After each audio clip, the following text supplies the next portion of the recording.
저는 누구에게나 건강을 위해서는 소금을 탄 물을 하루에 적어도 9잔 이상 드세요라고 권하는데 대부분의 사람은 하루에 9잔의 물은 너무 많지 않느냐라고 하면서 고개를 갸우뚱하는 사람도 있습니다. 25년 이상 물만으로 환자의 질병을 치료한 벤 맹겔리지 박사는 목마르기를 기다린다면 일찍 그리고 매우 고통스럽게 죽을 것이다라고 말했습니다.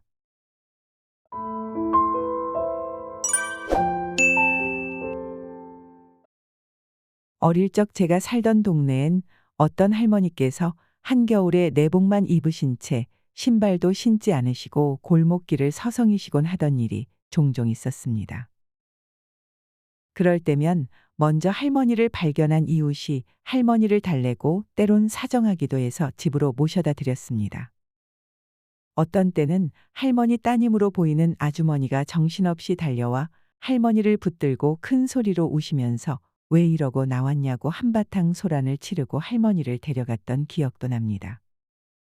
그때 본 그 할머니의 공허한 눈빛, 자신을 몰라보는 할머니를 붙잡고 울며 불며 사정하던 지친 얼굴을 한 따님의 초췌한 모습, 아무도 못 알아보는 듯 혼란에 빠진 듯한 얼굴, 알 수 없는 혼잣말만 중얼거리시던 할머니의 모습, 그런 것들이 치매에 대한 제 어린 시절 기억입니다. 그 잔상들이 알게 모르게 치매를 조금은 공포스럽게 느끼게 했는지도 모릅니다. 그래서인지 최근 접한 가까운 지인의 치매 진단은 받아들이기 힘든 슬픈 소식이었습니다. 왠지 큰 걱정거리가 엄습해오는 듯한 짓눌림을 느꼈던 것 같습니다. 그래서 더욱 오늘 소개해드릴 책인 김영진 작가의 치매 예방과 치유, 물이 최고의 약이다의 내용이 희망적으로 다가왔습니다. 여러분들도 소금과 물은 최근 저희 영상에서 그 놀라운 건강 효과를 확인했기 때문에 더욱 연관성을 느끼실 거라 믿습니다. 치매가 환자 본인만이 아닌 그 가족까지 괴로움에 빠뜨리는 병이다 보니 이렇게 효과적인 예방법과 치매 환자의 증상을 완화하고 극복하는 건강법을 소개해 주는 것을 알아두는 일은 우리들에게 큰 힘이 될 것입니다. 치매 예방과 치유를 위해 물을 마시는 것이 어떤 효과가 있는지, 물의 죽염은 무슨 이유로 타서 먹어야 하는지, 그 인과관계를 이해하며 본문을 들어보시면 더욱 분명하게 이해가 될 거라 생각됩니다. 먼저 본문의 요점을 중요한 내용 위주로 정리해서 핵심 부분만 제 견해와 함께 같이 나눠보겠습니다. 치매 예방과 치유의 걸림돌. 치매 초기 증상을 발견해 치유하는 데는 3가지 걸림돌이 있습니다. 첫 번째 걸림돌은 치매 증상이 나타나도 이를 인정하려고 하지 않는다는 것입니다. 여러 가지 이유로 초기에 증상이 보여도 내가 그럴 리 없어 또는 나는 절대 치매에 안 걸려라고 부정하다가 전문의를 늦게 찾는 경우가 많다고 합니다. 제가 말씀드렸던 지인께서도 워낙 깔끔하신 성격에 사회적인 지위가 높았던 분이셔서 증상을 느끼신 지 몇 년이 지났는데도 가족들에게까지 말씀을 안 하시다가 잦은 실수가 늘고 가족들이 증상을 반복적으로 발견한 끝에 치매 진단을 받았을 때는 이미 약물 치료가 의미 없을 정도로 너무 늦게 찾아왔다는 의사의 청천벽력 같은 말을 듣게 되었습니다. 참으로 안타까운 일이 아닐 수 없습니다. 두 번째 걸림돌은 다양한 약물을 복용한다는 것입니다.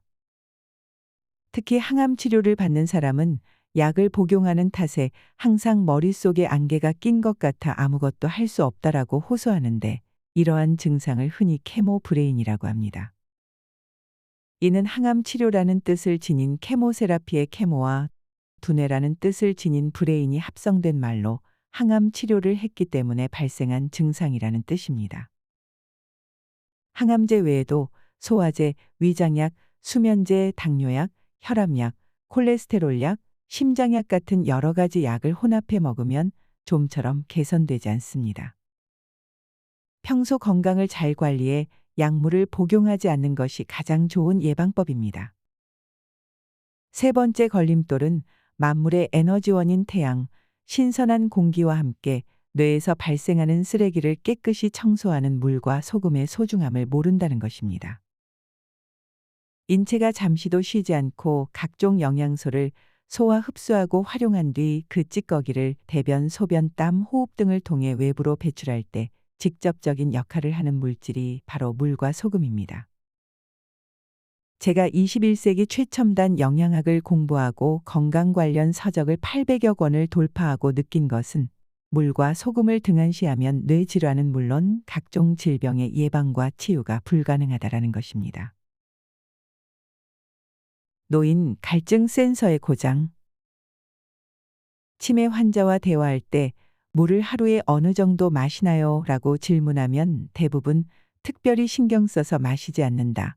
물 대신 커피나 녹차, 주스, 콜라, 우유 등을 마신다라고 말합니다. 노인이 되면 갈증을 느끼는 센서가 제대로 작동하지 않기 때문에 사람에 따라서는 온종일 물을 마시지 않아도 갈증을 느끼지 못하는 경우도 있습니다. 사람은 대개 20세 정도까지는 신체가 끊임없이 성장하므로 수명이 다해 죽는 세포보다 신진대사에 따라 새로 생겨나는 세포 숫자가 더 많습니다. 따라서 새로 생겨나는 세포도 물이 충분해야 제대로 작동하기 때문에 자동적으로 갈증 감각이 발달해 자주 물을 마시려고 하는 것이 정상입니다. 하지만 20대 중반부터는 새로 생겨나는 세포보다 수명이 다 돼 죽는 세포가 더 많아지므로 물의 필요성이 10대 청소년 때보다 줄어들어 갈증 감각이 무뎌지기 시작합니다. 저는 누구에게나 건강을 위해서는 소금을 탄 물을 하루에 적어도 9잔 이상 드세요라고 권하는데 대부분의 사람은 하루에 9잔의 물은 너무 많지 않느냐라고 하면서 고개를 갸우뚱하는 사람도 있습니다. 25년 이상 물만으로 환자의 질병을 치료한 벤 맹겔리지 박사는 목마르기를 기다린다면 일찍 그리고 매우 고통스럽게 죽을 것이다라고 말했습니다. 노인이 돼 물 부족으로 입안에 침이 분비되지 않아 사탕을 입에 물고 사는 경우라면 마음에 새겨둘 필요가 있는 말입니다. 나이가 들수록 건강을 유지해야 가족 및 사회와 국가에 누를 끼치지 않고 주변 사람에게 존경받을 수 있습니다. 특히 수분 부족으로 뇌가 쪼그라드는 알츠하이머 치매에 걸리지 않고 품위 있는 노후를 즐기기 위해서는 물을 적극적으로 마시는 것이 좋습니다. 선망, 물이 최고의 명약. 치매 환자에게 발생하는 선망은 주로 밤에 갑자기 나타나는 정신 상태로 안절부절 못하고 초조해하거나 잠을 자지 않고 소리를 지르기도 하며 환각, 환청, 떨림, 공격적인 행동을 하는 증상을 말합니다. 이런 현상은 하루에 최저 1.5리터 이상의 물을 마시게 하면 사람에 따라 2, 3일 이내로 사라진다라고 다케우치 교수는 말했습니다. 다케우치 교수의 제안에 따라 필자도 치매 환자를 돌보는 가족에게 물의 효과를 설명하고 물을 많이 섭취하도록 했습니다. 그 결과 가장 빨리 효과가 나타나는 것이 역시 선망이었습니다. 선망이 나타나는 환자는 반드시 소금이나 죽염을 섞어 하루에 적어도 2리터 이상 마셔야 합니다. 물 제대로 마시는 법. 질병에 시달리지 않고 건강한 신체를 유지하려면 목이 마를 때까지 기다렸다가 물을 마시는 것이 아니라 의식적으로 마셔야 합니다. 상온에 물을 마신다. 누구나 목이 마를 때는 을의 시원한 물이나 음료수로 목을 축이기를 원합니다.